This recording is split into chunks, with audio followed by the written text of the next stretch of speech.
Hey, what's up, guys? This is Andre or Chokenator if you know me from my stream, and we have another video for you guys today.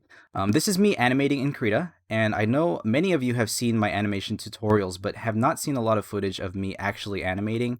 I'm playing this one at about 2 times speed, and as you can see, I have the line art there. Sometimes I'm not very clean with the line art, and I leave a bunch of gaps. So you can see when I'm coloring the line art that I have to like fill in those holes, the gaps between the line art. There is a function in Krita with where you can like sort of auto detect those holes, but I'm not super used to it, and I find it a little tedious. But I think if I get better with it, I can actually make it so that the process is faster than manually doing it here. But for the past, 4 or so years, this is pretty much how I've been doing it, just making sure the holes are filled out and then using the paint bucket to fill in the rest. And you guys have seen my first two tutorials where, how to set up the line art and how to use the paint bucket and stuff like that. Um, so yeah, what I have here, this is a Twitch alert animation for a streamer, a YouTube streamer.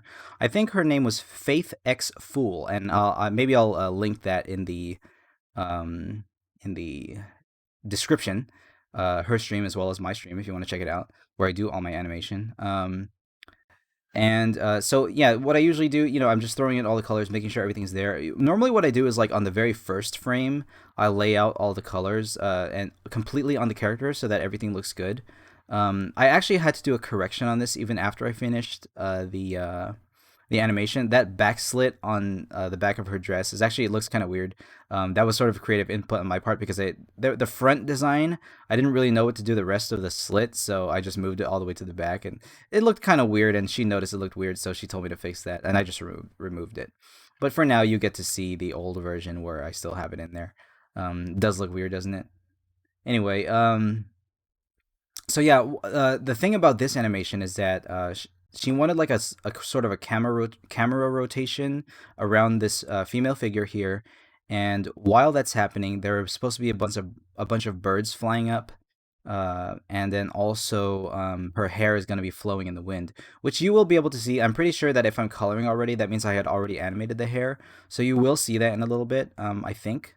I think that's part of this video that I recorded. If not, then no, yeah, I think it should be there. But yeah, you get to see sort of the slow, arduous process of coloring.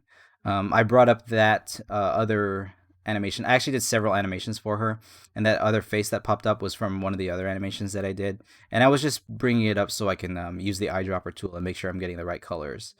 Uh, yeah, well, what's that sound that I'm hearing? I was hearing some kind of sound. Maybe it's coming from the video. I'll turn that down. Anyway, yeah, so it's pretty repetitive here. I'm just going through each frame, going through every single iteration of the frames and coloring everything in, making sure all the colors get put in. So one thing I noticed too when with animation is that sometimes line art can be really pretty, but if there's not a lot of contrast in the colors and the colors are really dark, sometimes they can sort of ruin the integrity of the lines. Like you just stop noticing them anymore. There you can see there's the hair animation there. I think it came out really nicely. Like in the first few frames, the hair is sort of blowing in the wind, and then in the next few frames, you really get a gust of wind, and she starts like it starts flowing around. So you got to see that. Um, and now what I do is I put the hair on a separate layer because that part moves around a lot more than the body.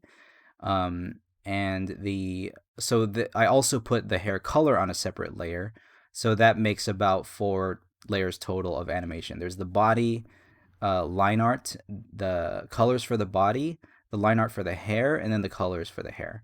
You can see the colors for the hair sort of overlap the body there. So I just have to like micromanage and erase things out.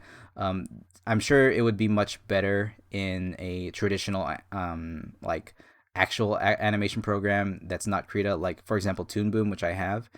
I actually have to renew my Toon Boom license, and I switched to SSD earlier last month, and I actually have to like go through Toon Boom's staff and like try to figure out how to renew my license.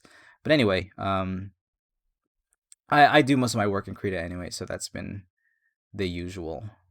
But yeah, so I'm not sure why. Yeah, okay, so it looks like the way I'm outlining here is just basically so that if I paint bucket, it all goes in the right spot. That's why I draw it first. I pretty much try to set it up so that a paint bucket will cover everything, and it's very tedious. And I wish there was a faster way to do it, but I cannot think. Like for many years, I've been trying to think what is the fastest way to do this in Krita. I know that in Toon Boom, like there is a gap detection, and they use vectors for their lines. So in Krita, since I'm working in raster, I'm working with pixels. I just have to pretty much zoom in and micromanage everything. There's got to be a faster way to do it, but I don't know. If any of you have better suggestions on how to color these things in a more streamlined way, I'm very open, and I would love to try it out. Because I feel like I've been doing this for years, and I'm not really sure like what's faster.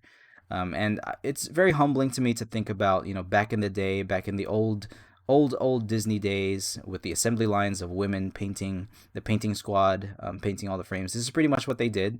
They had all their colors set up. Disney's paint department is really advanced, and they have all the colors set up really well. Um, Another drawback to this method that I'm doing here is that I drew the head and face, but the hair is pretty much gonna cover most of it. The head that I already drew, so you're not gonna see her ear anymore. Um, yeah, so this is pretty much what happens for the rest of the video. And if you have any questions on animation, please let me know in the comments. These videos are sort of supplemental to my tutorials. Like I upload these because I want to demonstrate all the stuff that I show you guys in the tutorials. So yeah, this is pretty much the first two tutorials at work here.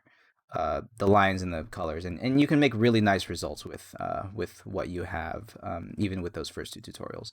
So that's the video, and hope you guys enjoyed that, and I'll see you guys later. Peace out. Bye bye.